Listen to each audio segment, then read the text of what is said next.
Iya, balik lagi Leica M5.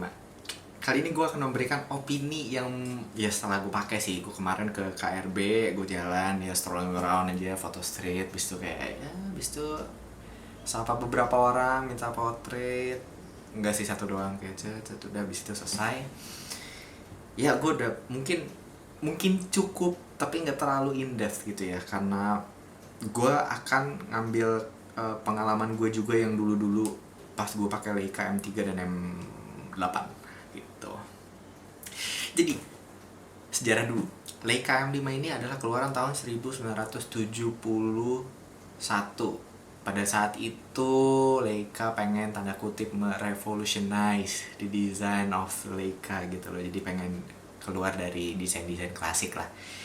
Kayaknya mereka pengen bawa sesuatu yang baru gitu loh. Dan tentunya iya, emang pas dilihat juga produknya ya ini akhirnya keluarannya gitu loh. Bentuknya yang cukup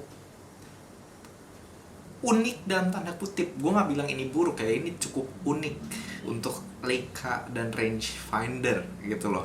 Karena bisa dibilang ini influenza ada keterkaitannya dengan industri yang populer gitu loh. Maksudnya yang mainstreamnya kayak gimana, ini mungkin uh, ada influenza gitu. Bisa kita lihat keluaran tahun sebelumnya, tahun 60-an. Nah, familiar kan? Industrial banget kan? Kayak mungkin kamera ini adalah kamera yang menggambarkan Leica mencoba untuk lebih populer, lebih bisa dijangkau mungkin secara desainnya, by look saja gitu. Tapi secara harga gue nggak tahu sih pada saat itu keluarannya tahun 71 harganya berapa. Tapi desain seperti ini tidak cukup populer karena pada saat itu tidak menerima respectable review atau respectable response from the public at that time. Akhirnya ini adalah mungkin sebuah contoh di mana sebuah produk yang cukup revolusioner dan cukup advance pada zamannya itu menjadi sesuatu kegagalan komersial bagi sebuah brand. Ini dia produknya. Jadi pada saat itu penjualannya tidak terlalu bagus, bahkan ada tren menurun. Akhirnya setelah selang beberapa waktu, gue nggak tahu beberapa tahun apa beberapa bulan, kayaknya tahun ya, kamera ini nggak terlalu banyak diproduksi. Akhirnya kalau nggak salah hampir stop dan digantikan dengan iterasi sebelumnya. Jadi Leica M4 naik lagi ke produksi untuk dijual dan naikin salesnya Leica itu pada saat itu. Dan pada saat itu juga akhirnya Leica mencoba untuk line of production yang lebih cost friendly for them gitu loh. Akhirnya muncul Leica M4 II, M4P, CL bahkan, karena kamera ini gitu loh. Jadi kamera ini cukup penting menurut gue di sejarahnya brand Leica. Karena itu juga akhirnya Leica mengeluarkan Leica M6 kan, yang udah ada light meternya. Jadi walaupun desainnya desain klasik, tapi dia menggunakan parts-parts yang ramah biaya. Karena ini adalah mungkin kamera terakhir yang menggunakan brass, sisanya pakai zinc. Top plate, bottom plate, bodinya ini pakai brass. Ini Leica M5 adalah yang terakhir, sisanya pakai brass seingat gue. Yang line up primernya itu pakai zinc, itu M6, M4P, M4 II, M7 itu udah pakai zinc gitu. Nah, kalau misalkan dari fitur sih, menurut gue yang paling stand out di sini adalah selain dari desainnya ini ya sendiri dan bentuk posisi strap holdnya ada di sini, strap hooknya ada di sini. Jadi kalian kalau ngegantung ya di sini, mau gantung nggak begini kayak Leica yang lain. Itu adalah light meter. Jadi kamera ini sudah menggunakan light meter through the lens. Jadi ada di lensanya. Dan itu juga yang membuat Leica ini menjadi mungkin cukup ramah pengguna untuk digunakan. Gak harus bawa light meter eksternal dan gampang untuk di handle juga karena dia light meternya mudah dibaca menurut gue. Walaupun yang kopi yang gue pakai ini belum bisa gue tes akurasinya karena baterainya gue salah gitu. Jadi kayak ya udah. Dan habis itu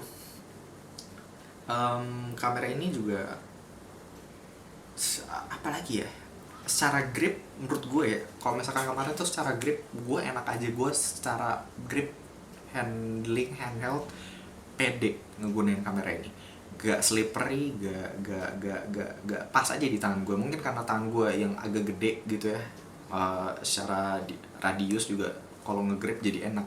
Makanya gue juga cocok sama Nikon F gue itu, karena secara grip gue pede ngepegangnya gitu loh. Jadi gini, handheld pun beda dibandingkan Leica M3 yang lebih seamless ya, secara desain yang lebih mulus gitu, yang lebih melengkung gitu. Gue menemukan bahwa desain seperti itu gak cocok di tangan gue sih secara penggunaan. Jadi gue akan lebih menyarankan kalau misalkan pakai Leica yang desainnya seperti itu, atau rangefinder yang desainnya lebih seamless, atau lebih unibody, atau apapun itu, pakai strap biar aman aja gitu loh. Dibawa straight enak, magnifikasinya lumayan gede gitu loh. Jadi langsung ke fitur aja. Di fiturnya ini ya lumayan standar, selain meter ya shutter di sini 1000, terus di sini ada hot shoe, terus udah kayak untung gue udah punya hot shoe dari Rollei 35 gue, jadi gue bisa pasang di sini, gue bisa strip pakai hot shoe, jadi kayak enak gitu.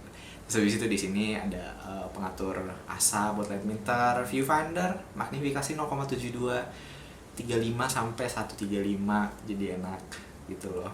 Ini frame selector, timer, lensa. Kalau di belakangnya ini ada sync, ada film door, ada ini film backnya, ini film doornya di bawah. Habis itu di sini ada rewind knob-nya. Ini design feature lainnya dari Leica M5. Rewind knob-nya ada di bawah. Di sini ada tripod mount. Sayangnya kamera ini belum bisa gue buka karena masih ada filmnya. Gitu. Oh iya, satu lagi gue lupa, ini ada pengingat asap. Udah itu aja sih. Paling secara penggunaan gue akan bilang cukup beda sih, beda dari yang lain karena shutternya aja nonjol banget dialnya sampai depan, jadi bisa pakai satu tangan, pakai satu jari bahkan bisa diatur gitu tuh kayak tuh, lebih gampang dan lebih enak itu dia. Dan karena light meternya, jadi kita nggak harus lihat, kalau mau ngatur nggak harus lihat sini, kalian bisa lihat aja di sini, terus di bawah frame line itu ada angkanya buat shutter, jadi kayak enak aja gitu. Nggak ini menurut gue lebih enak, lebih gampang. Tapi kamera ini secara desain tidak untuk semua orang, sekali lagi tidak untuk semua orang. Dan mungkin kalian yang untuk pengen koleksi, mungkin kalian tertarik, tapi kayaknya kebanyakan koleksi nggak akan ngambil ini. Jadi mungkin ini adalah kamera Leica rangefinder yang diperuntukkan untuk orang yang pengen ngeluarin budget Leica tapi nggak semahal itu. Dan kalian mungkin nggak punya budgetnya juga untuk beli lensa Leica gitu. Nah aja gue nggak pakai lensa Leica, gue pakai lensa Nikon. Ironis sekali karena saya punya lensa kamera Nikon dengan lensa Leica, dan kamera Leica dengan lensa Nikon. Jadi kayak ya tapi itulah, gue udah nyicipin Leica, gue nyicipin Nikon, jadi kayak ini lensanya mungkin suatu hari nanti akan gue review, tapi kayak ini. Jadi inilah review dari Leica M5. Kalau kalian pengen beli silahkan beli, cek harganya cukup terjangkau sih kalau misalkan gue bilang. Jadi inilah M5.